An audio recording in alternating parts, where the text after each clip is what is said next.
Yo, what's poppin'? It's Tommathan, and I have the Shnaghai Dragon season review here, and they really did not have the season they were looking for after winning the entire league the previous season, but it wasn't necessarily bad. It just, for what we were anticipating for a roster that basically made no changes and was performing at the highest level of Overwatch ever seen, it's definitely feels like a bit of a drop off. So they end up going 18-6 in the regular season with a plus 27 map differential and 23 points because they didn't miss a single tournament and they won the summer showdown. So not too bad for them there. Ends up getting them second in APAC because Seoul also didn't miss a tournament and also won one, but they had a better regular season because they didn't lose a bunch at the start. It's pretty. They were both pretty good, right? It's not like second in APAC or anything to laugh at, and they were kind of like head and shoulders above third, I would say. It's just like still underwhelming though, you know? So the roster, and they didn't make any changes in this roster the entire season or the staff. You have Flutterlip, Who Are You on damage, Fate Void on tank, and Lijegan Izayaki Bebe as supports. Your staff are head coach Moon, Kong, Damon, and Pavane. So the thing about this roster, Fleta did not have the season that you wanted from him at all. Whenever Fleta versus Who Are You were in, there was a huge difference whenever Who Are You was there. Because you feel this extra energy, like shit can happen when Who Are You's in the lineup and he's on that Genji. He could just kill everyone. And that's why you see Summer Showdown, he's in full time. They drop 3 maps total. They almost have a perfect stage in the Summer Showdown, except for one dropped map to Fusion. That's insane. That might be the best stage of this entire like league and this whole season, including that tournament. That's probably the best stage. I can't think of any. That's so much green. That's insane, right? And that's because Who Are You able to come in here and put in work. He's putting in work all day. Countdown Cup, he was there a little bit at the end, kind of. That's why you see some wins. Maybe that's why you see them because he brought them in a little bit. But Kickoff Clash, he was there a lot.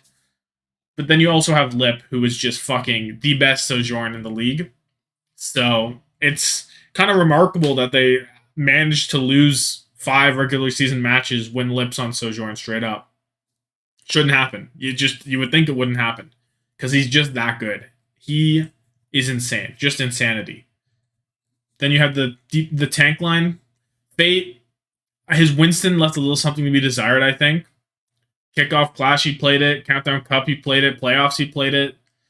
Kind of whatever. His ball in the midseason madness is probably the best part of his year, and it's how they found their footing. So it was okay, but it still wasn't anything spectacular. And then Void, maybe their best look because they had him in Jotes and they had him in the Kickoff Clash on the Zarya. But outside of those specific instances, it was pretty like up and down for him because in the midseason madness they lose 6 maps in a row, and Void's in for a lot of those.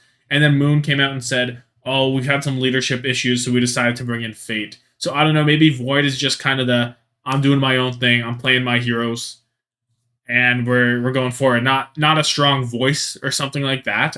Because you think about it, kind of makes sense. Zarya Junker Queen play somewhat similarly, I guess. I don't know. It's hard to really understand exactly what he means by that. But whenever he wasn't on those heroes, it was kind of a struggle. On the Diva in the Countdown Cup, mixed results. All right, I guess. Whatever. Then you get to the back line. Rollstar Izayaki. His Zen midseason madness was spectacular. His Brig was the best in the Summer Showdown IMO. The other option is like Fielder, Twilight maybe, but I think it's Izayaki's. He just never died. He's just that guy. Outside of those 2 stages, I don't know. His Ana was pretty good. It was solid. I don't think it was elite. I don't think it was Rollstar level. But in those 2 stages, his Zen, his Brig being just top notch, I think it's valid that he's a Rollstar. I would have given it to Vindame over him personally, but maybe that's just me. And then Lijegan, not great, but I don't think his season was as bad as a lot of people say. It was still above average for a Lucio player, but it wasn't, Lijegan Tower. Oh my god, he's the GOAT. Holy shit, Lijegan just killed everything. Oh my god, he's so crazy. It wasn't like that. But it was like, he's Lijegan, he's still doing his thing. That's about that. And then Bebe was just awful. They probably lost more maps than they won with Bebe. And actually, not even probably. I guarantee you they did. Maybe that's a stretch because they did win a lot. But Bebe was not good for them. Straight up. Just straight up not good. So anyway, talking more about the actual kickoff clash, their Zarya comp was very good. It was the furthest Zarya comp that made it into the tournament because the only other team that was really playing it as their primary comp was the Spark, I would say. Because I guess Philly dabbled and Seoul dabbled as well, but they beat Seoul every time they played in the Zarya mirror, and the Hangzhou Spark just kind of trolled in the tournament. So kind of makes the Shanghai Dragons your default best Zarya compers, but their Winston comp was not great. It was satisfactory, but it wasn't great. And then if you look in the Countdown Cup qualifiers, you see a lot of 3-2s in a row there. So they felt really weird. They felt lackadaisical in this stage where they just were kind of sloppy. Felt like they weren't really giving it their all, except for Lip, who's the GOAT, and Izayaki, I would say. The main squadron, Fleta, Fate, even Li Gan, I guess. Mostly Fleta, Fate, I would guess. Probably. Yeah, sounds good. They just kind of were hands off. They were letting Jesus take the wheel. And then suddenly it'd be overtime. They're like, oh shit, we could actually lose here. They pull up and they clutch out and they win all these 3-2s. But you look, the Charge were awful there. Valiant was bad this whole season, but there they were very much not good. And it's like, what's going on here? Those are the two worst teams in your division. You're barely beating them 3-2. It was like they were asleep at the wheel. They weren't ready for the season to start. And yeah, they had a lot of internet issues. It wasn't ideal for them because they were playing on like high ping. They couldn't even stream their face cams at the time, things like that. But I still think that doesn't really make a good excuse for that. I don't know. Maybe I should give them more slack. I'm just not going to though. You were literally the champions last year, and you've made no changes to your roster pretty much. You've cut some extra weight. You brought in Bebe, I think. I don't know if Bebe was there last season. He wasn't, right? I don't think he was. So it's like, I don't know. I expect more. Mid-season madness comes around. They lose two in a row straight up. That's where Void came in. Didn't like the leadership, whatever. They bring in Fate on the ball. They actually do pretty well for themselves. But come the actual tournament, you beat two easy teams because Dallas were not good in this stage. You beat Toronto, who were not good in any stage unless you look at the Summer Showdown. And then they lose to two really good teams. That Shock one wasn't that close. The Atlanta one, 3-1, was pretty close still. I actually think Shanghai had a decent chance of beating them there if they didn't try to mirror Doomfist as much. If they played their own game, I think they had a better chance of winning that. But Atlanta take them down in the end. I think it's just underwhelming. It's just underwhelming, right? Even though those are two really good teams, they were top 4 each, I think. I think Atlanta was top 3. Shock was number 2, actually. So those are two top 3 teams. You still want them to beat those teams, right? It's that easy. You want them to have a good showing in the midseason madness, and they didn't. It is what it is. Summer Showdown comes around. This was the meta for them. Who are you gets to go absolutely brain dead. You have Lip on the Sojourn IRL just fucking owning. It's crazy. It's just crazy. Izayaki doing shit. Void doing shit, just living forever. Perfect meta. And you know what? If they actually played Dallas, if this was an international tournament, I think it would have been extremely close between the two. People would probably default to Dallas because Hanbin is insane at the Queen, but I think the two teams are different enough in their playstyles that you can actually make an argument that Shanghai would win. Because Shanghai is very much DPS focused, and you have Void supporting them extremely well. Izayaki supporting extremely well, whereas Dallas was very much Hanbin is the GOAT. He gets to control everything and just simply outplay everyone 1v5 if he must. But the DPS, they weren't lacking, right? Sparkle was still very good on the Genji. Edison was pretty good on the Sojourn at this point.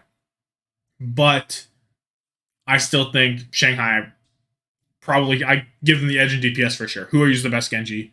Fucking Lip is the best Sojourn. It's pretty close. I think it'd be crazy. If there was one match that we didn't get to see that I wish we could see, it would be that one. Summer Showdown, Shanghai Dragons versus Dallas Fuel would be a giga banger. That is the match that I would want to see the most. And then Countdown Cup. Who gives a fuck about the actual qualifiers? I played some Diva. They did some stuff. I don't care. Fleta looked really bad on Tracer. Who are you? Played a bit, or whatever. Playoffs comes around. I don't know why they were so bad in playoffs. You would think this meta would be pretty good for them, right? Because you get to play the Reaper, which is what Fleta showed the most success on in the kickoff clash. You get to play Sojourn, because of course you do. Izayaki's very good at a lot of characters. Kiriko, maybe not as good as he could have been, and you get Li Jaegon doing his thing. But for some reason, they just weren't that good. I don't know. I can't pinpoint exactly why. I really can't. Maybe they didn't understand the comp tempo or something. Maybe it was APAC debuff. Who knows? And I don't even think you can make the argument of, oh, well, they didn't get to pop off because it wasn't a pop off meta. It was a very tempo based, team oriented meta. But the Hangzhou Spark did so well, and they were very much a pop off team with Shy Gushue, right? So Teru even stepped up. So I just don't know. I think Fate Winston just kind of got outclassed this entire year. And when it came playoffs time, and you really need a very good Winston, he kind of slacked off. He just kind of slacked off, and I feel bad because Lip didn't get a chance to really go on a playoff run that I think he could have. It is what it is. I don't know.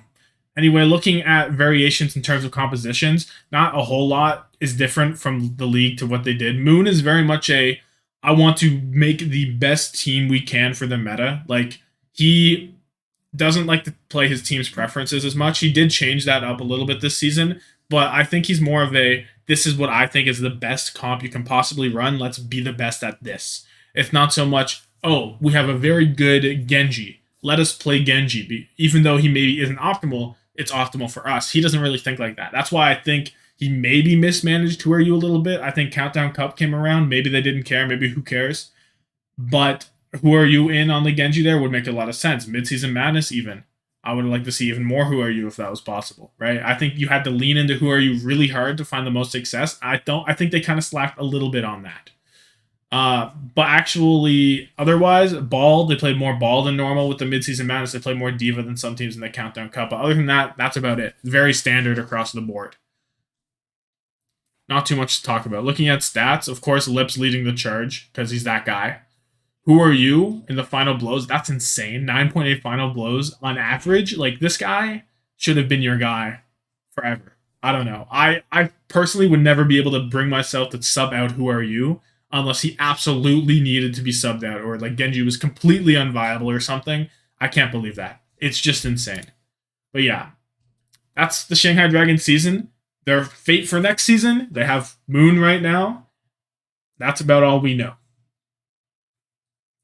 Who knows? He said he might bring on new blood. He might bring some old guys back. There's been nothing really. APAC's been shut tight.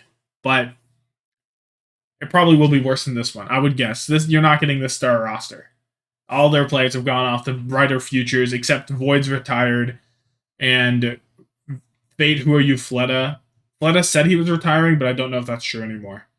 Who Are You should get picked up. Someone got to pick up Who Are You just to have, just in case. It's always worth it. Throw a min league contract his way. He will get results. I don't care. Anyway, have yourself a good one. Deuces. Goodbye.